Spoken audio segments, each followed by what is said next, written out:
कृष्णो हि यस्साक्षिकं रूपं तत्प्रत्ययात्मकं परमभिधेयं सदा वल्लभं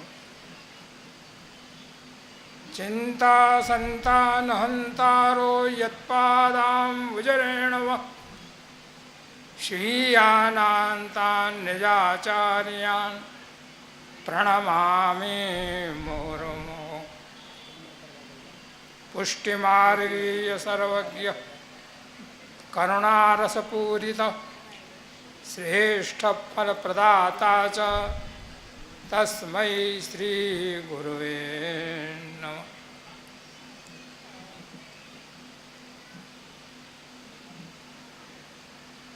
परमादरणीय उपस्थित सर्व आचार्यवर्यो एवं वल्लभना परम प्रिय समस्त वैष्णव समाज,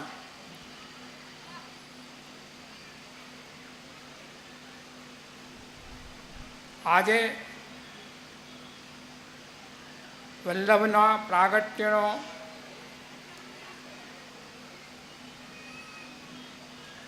ये महोत्सवनो जे दिवस है,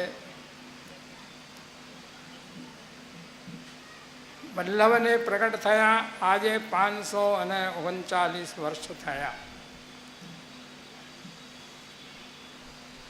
एने आपणे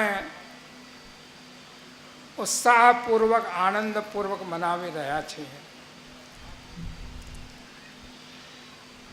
उत्सव मनावानुं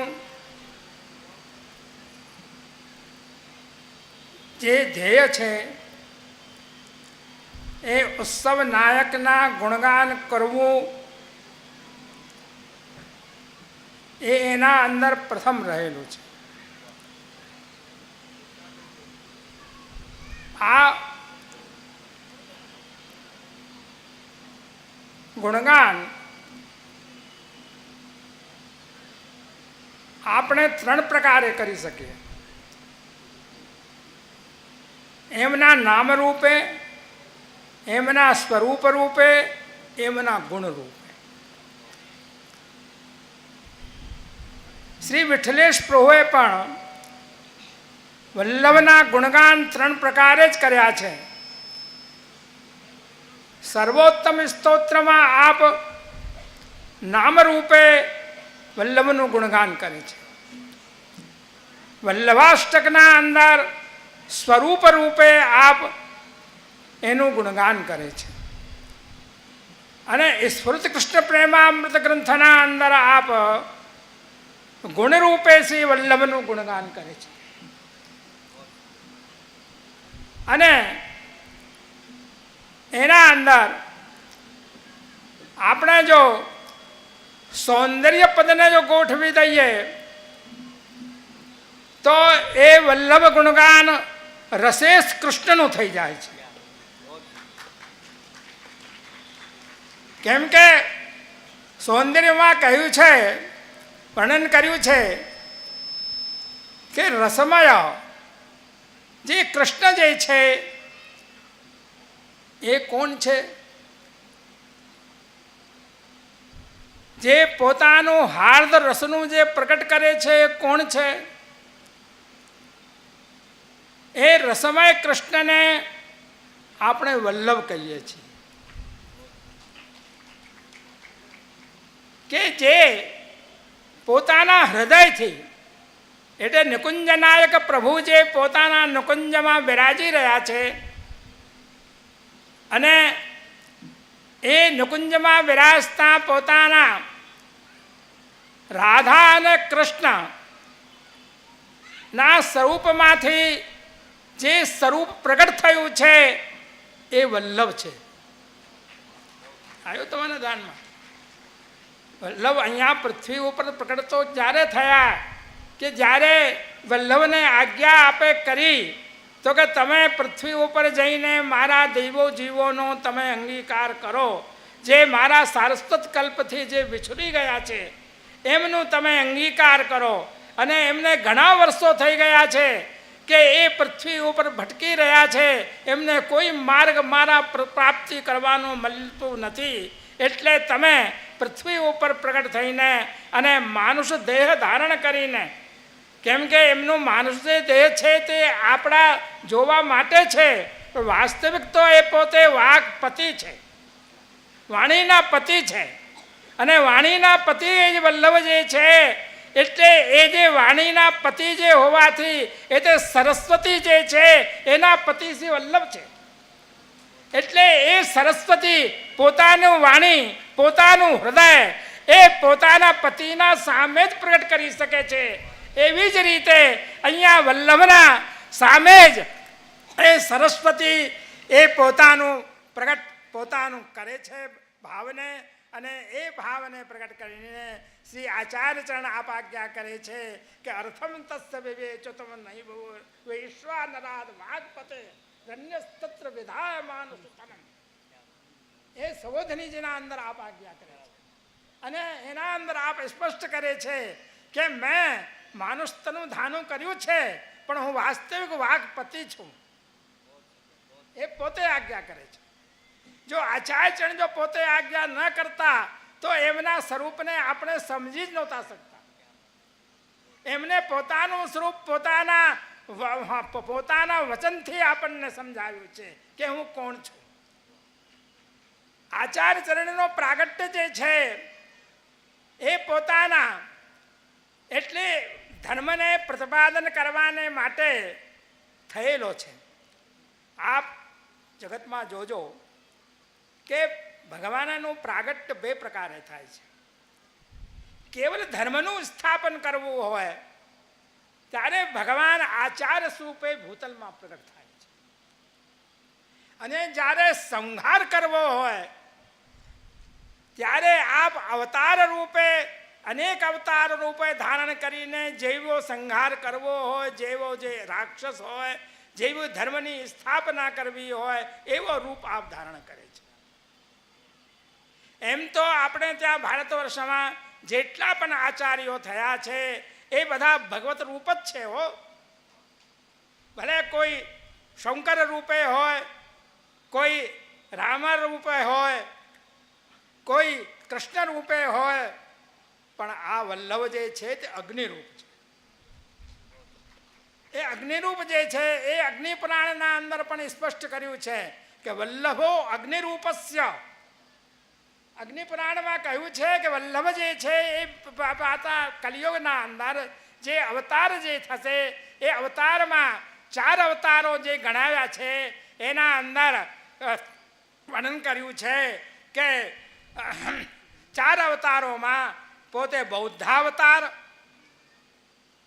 વલ્લભાવતાર, વિઠ્ઠલેશાવતાર અને કલિયુગના અંદર કલ્કી અવતાર. એ 4 અવતારો વર્ણન અગ્નિ પુરાણમાં છે. એ હું આપને સ્પષ્ટ કરું છું, પણ જે અગ્નિ પુરાણમાં જે વર્ણન વલ્લભનું છે એને આ પ્રમાણથી જ આપણે વલ્લભને અગ્નિરૂપ આપણે માનીએ છીએ. જેવી રીતે ભગવાન નામ જે છે એ આપણા પાપોનું દહન કરે છે. આપણે પાપોથી બહુ બીએ છીએ હો, પણ પાપોથી આપણે બીતા નથી હો, પણ અમારા પાપ પ્રગટ નહીં થાય, પ્રગટ ન થઈ જાય એનાથી આપણે બીએ છીએ. પાપોથી પીતા હોઈએ તો કોઈ રીતે પાપ થાય જ નહીં, પણ આપણે પાપ તો કરીએ છીએ પણ એ પાપથી આપણે બીતા નથી. પણ આપણે એ જે પાપ જે કરીએ છીએ એ મારા પ્રગટ ન થઈ જાય અને અમને કોઈ જગતમાં પાપી ન કહે એનાથી આપણે આ પાપોને ઢાંકીએ છીએ. પણ પાપથી મુક્ત થવાનો ઉપાય શું? અપરાધ તો થયા જ કરે છે. જીવ સ્વભાવ દુષ્ટ છે. મનથી અપરાધ થાય, વાણીથી થાય, કૃતિથી થાય, એમાં એટલું કલિયુગના અંદર આપણને સહારો મળે છે કે કલિયુગના અંદર વાણીથી અને મનથી જે પાપ થતા હોય એનું એટલો દોષ નથી, પણ કૃતિથી થાય છે એનો વધારે દોષ છે. પણ એ કૃતિને આપણે ઢાંકીએ છીએ, પણ એ પાપની નિવૃત્તિના માટે આપણે કંઈ કરતા નથી. એના માટે તો શ્રીમદ ભાગવતમાં આપણને સ્પષ્ટ કહ્યું છે કે ભગવંતજી નામ જે છે એ પાપ નિવૃત્તિનો ઉપાય છે. ભગવાન નામ જે છે એ પાપ નિવૃત્તિનો ઉપાય છે. આપણને પાપ નિવૃત્તિ કરવી હોય તો ભગવાન નામ લેવાનું છે. શ્રીમદ ભાગવતમાં કહ્યું છે કે અજ્ઞાનાત અથવા જ્ઞાનાત ઉત્તમ શ્લોક નામ એ. ત્યાં સ્પષ્ટ કરે છે કેમ કે ભગવાનનું ઉત્તમ શ્લોક જે નામ જે છે એ જ આપણની પાપ નિવૃત્તિ કરે છે. એ ભલે અજ્ઞાનથી લેવાય અથવા જ્ઞાનથી લેવાય. જ્ઞાનથી લેવાય તો એનું મહાન ફળ છે, અને જો અજ્ઞાનપૂર્વક પણ કોઈક વખતે એ નામ પ્રભુનું આવી જાય તો પણ આપણા પાપોની નિવૃત્તિ થઈ જાય. એનું કીર્તન જે છે એ પાપને નિવૃત્ત કરનાર છે. એ આપણે કરીએ તો એનાથી આપણે પાપ નિવૃત્તિ થાય, અને એ પાપ નિવૃત્તિ થતાં આપણે નિર્દોષ બનીએ. એનું ત્યાં લક્ષણ આપીને આપણને સમજાવે છે કે દહ દેહો યથા નલા. એમાં કહ્યું છે જેવી રીતે અગ્નિ દહન કરે છે, અને એ અગ્નિનું સ્વરૂપ શું છે, તો જે અગ્નિમાં વસ્તુ પડે એ વસ્તુને પોતાના સમાન બનાવી દે, પોતાના રૂપ બનાવી દે.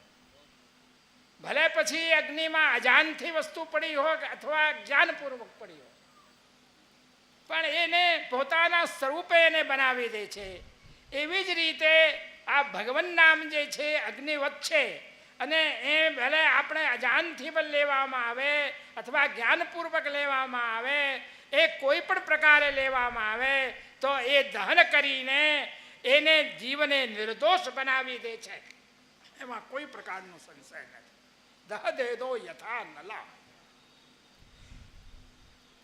આપને અહીંયા અત્યારે તો વલ્લભાચાર્યજીના ગુણગાનો જે ગાવા છે એમાં આપણા અષ્ટસખાઓના જે પદો જે છે એમાં પદોના અંદર આપણે વલ્લભાચાર્યજીનું પ્રાગટ્યનું જે વર્ણન જે કરવામાં આવ્યું છે, અને વલ્લભાચાર્યજીનું પ્રાગટ્ય શું કામ થયું તો એક બધાઈના અંદર વર્ણન કરે છે કે વીતે પરિવત્સર બહુતે રે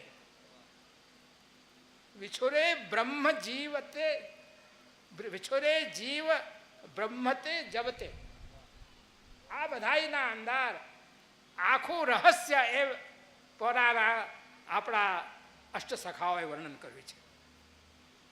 પછી એના અંદર વલ્લભના પ્રાગટ્યનું જે કારણ જે છે એ પણ બતાવ્યું છે, અને એ જે પોતાના કેટલા વર્ષોથી જે જીવો પ્રભુથી વિખટા પડ્યા હતા, પ્રભુને ગોતતા હતા પણ તે પ્રભુ મળતા નહોતા, એવા જે પરપક્વ જે ભગવત પ્રાપ્તિના માટે થયેલા જે જીવો હતા, જેના માટે શ્રી આચાર્યચરણ આજ્ઞા કરે છે નિબંધમાં કે સાત્વિકા ભગવત ભક્તા. એ સાત્વિક ભક્ત હોય અને સાત્વિક ભક્ત થઈ ગયો હોય, તામસ રાજસ ભક્ત નહીં હોય, સાત્વિકા ભગવત ભક્તા તે મુક્તા વધિકારિણ.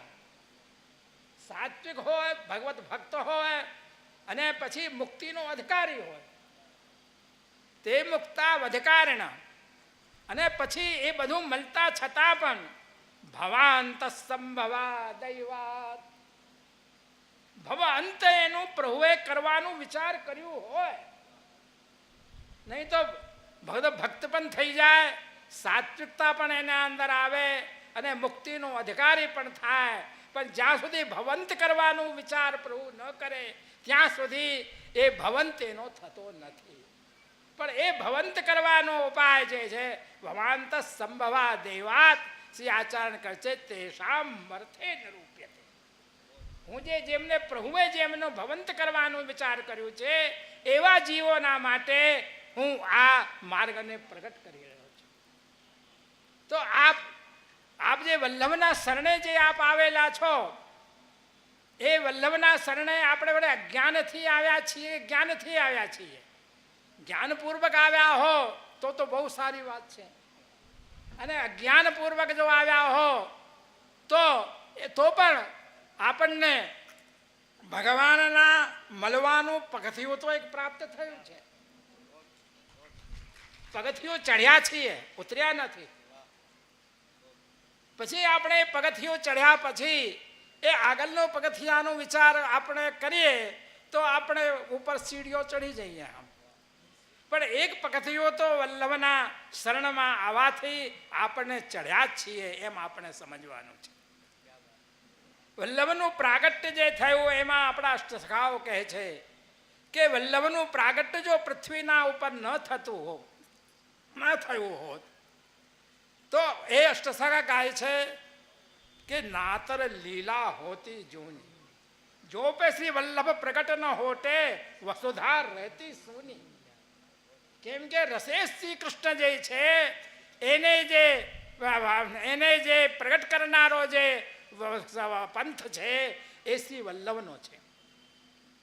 એમ તો શ્રી આચાર્યજણ પોતે કહે છે તો હું વિષ્ણુ સ્વામી મતાવલંબી છું. વિષ્ણુ સ્વામીએ સેવા માર્ગ પ્રગટ કર્યો, પણ એ સેવા એમને કેવી રીતે કરી કે બધી સેવા સામગ્રી તૈયાર હોય, બધું સેવાનો પ્રકાર હોય, ભોગ હોય, બધું હોય, પણ સ્વરૂપ ન હોય. સ્વરૂપ કોનું સ્થાપિત કરવું એના અંદર સંશય હતો. એ સ્વરૂપ સ્થાપિત વલ્લભે કર્યું. એટલે વલ્લભને વિષ્ણુ સ્વામી સંપ્રદાયનો આપે અંગીકાર કર્યો છે. પણ વાસ્તવિક જો આપણે જોડતા તો વિષ્ણુ સ્વામી સંપ્રદાયનો જે એમને સિદ્ધાંતનો એને અંગીકાર કર્યો છે, એમને બ્રહ્મવાદનો પોતે અંગીકાર કર્યો છે. પણ વાસ્તવિક રૂપે તો પોતાનું જે માર્ગ જે છે તે આપે પૃથક રૂપે જ પ્રગટ કર્યું છે. એ શ્રી વિઠ્ઠલેશ પ્રભુ આપણને જતાવે છે તે પૃથક શરણ માર્ગો પર દેશતા શ્રી કૃષ્ણ હાર દવિતો. એ આચાર્યચરણનું સ્વરૂપ આપ કહે છે.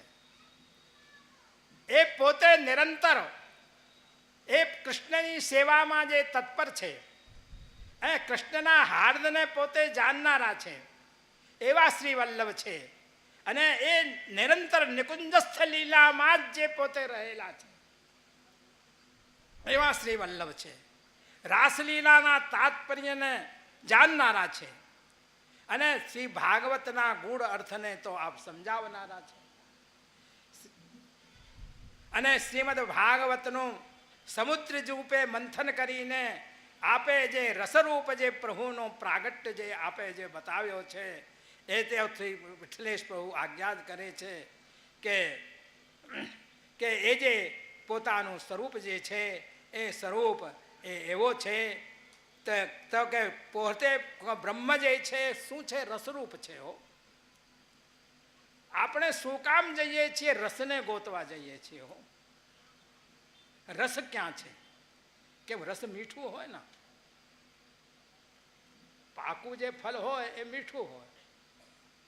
રસ જે મીઠું છે એવી ભગવાનનું સ્વરૂપ પણ બહુ મીઠું છે. એનો રસનો સ્વાદ કરવાને માટે બધા પ્રાણીઓ, બધા જીવીઓ પોતે ઈચ્છા રાખે છે, પણ એનો માર્ગ કોઈને પ્રાપ્ત થતો નથી. કેમ કે આનંદને મેળવે, આનંદ સ્વરૂપને મેળવે તો આનંદ પ્રાપ્ત થાય. એ જે રસ સ્વરૂપ જે બ્રહ્મ જે છે એ પોતે સ્વયં આનંદ રૂપ છે. આજે બધો જે આનંદ જે આપણને દેખાય છે એના જગતમાં, અને એ ક્ષણિક આનંદમાં જો આપણે આનંદની અનુભૂતિ કરીએ છીએ, એક તો ક્ષણિક છે, જરાક ટીપું નાખી દીધું છે. પણ એ આનંદનું જે સ્વરૂપ જે છે એ તો સ્વયં બ્રહ્મ છે, જેને જેને શ્રુતિઓ કહે છે કે આનંદ માત્ર પાદ મુખોદરાદિ, એ આનંદની જ મૂર્તિ છે. આનંદના સિવાય એના અંદર કાંઈ નથી. એના અંદર પોતાના હાડકા ચરમે કે લોહી કે કોઈ વસ્તુ એના અંદર નથી. એ તો આનંદ સ્વરૂપ છે. એનું દૃષ્ટાંત આપને આપો તો એ કેવી રીતે બની શકે છે? તો જેવી રીતે શર્કરાની મૂર્તિ, શર્કરા જે છે, મિશ્રી જે છે, એને આપ રસ કરી દઈએ અને રસ કરીને એને જો આપણે સાચામાં ઢાલી દઈએ તો એના અંદર મિશ્રીના સિવાય કાંઈ હોતું નથી. એવી જ રીતે આ જે બ્રહ્મ જે છે એ રસરૂપ જે છે, એ રસરૂપ જે બ્રહ્મ જે છે એ જ્યારે સાચામાં ઢલાય છે ત્યારે રસરૂપ બ્રહ્મ સાકાર રૂપે પણ રસરૂપ જ હોય છે. એના અંદર રસ સમાપ્ત થઈ જતો નથી. પણ એના અંદર શું છે તો કે જ્યારે રસરૂપ બ્રહ્મ પોતાની લીલા ભક્તોના સાથે કરે છે ત્યારે એ રસ સ્વરૂપ આપ ભક્તોના હૃદયમાં બિરાજી જાય છે. અને જ્યારે બાહ્ય રૂપે લીલા કરે છે ત્યારે રસરૂપ એ બ્રહ્મ આનંદ સ્વરૂપે એ પોતે મૂર્તિવંત, જેવી રીતે શર્કરાની મૂર્તિ બહાર પ્રગટ થઈને જોવામાં આવે છે એવી રીતે શર્કરાવત એ બ્રહ્મ રસ સ્વરૂપ વાયુ પ્રગટ થાય છે. પણ એમાં રસના સિવાય કાંઈ નથી, રસ જ છે એના અંદર. તો આપણે જે રસસ્વરૂપ બ્રહ્મની જે સેવા જે કરીએ એનો